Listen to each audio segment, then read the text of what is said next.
Guys, nagpainit tayo ng kawali.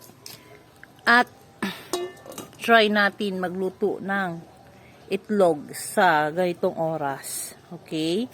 Kung legit talaga yung napapanood natin. Let's see. So, try natin. So, wait natin itong mainitan talaga ng todo, guys. And, so, after more than 30 minutes, maglagay na kami ng mantika, guys. So, let's see. Magluto tayo ng itlog. Kung talagang legit, tama na. No? Kung talagang legit siya, guys, no? So, wait naman natin yung pag mainit na yung tawag nito, mantika.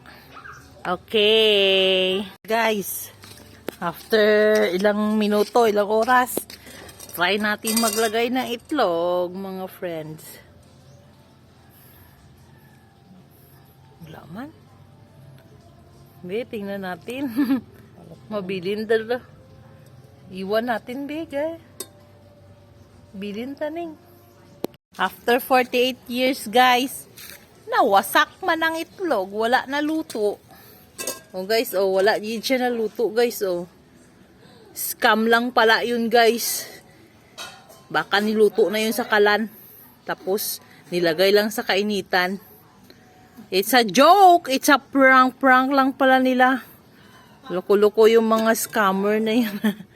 That's it, guys. Hindi pala totoo, guys.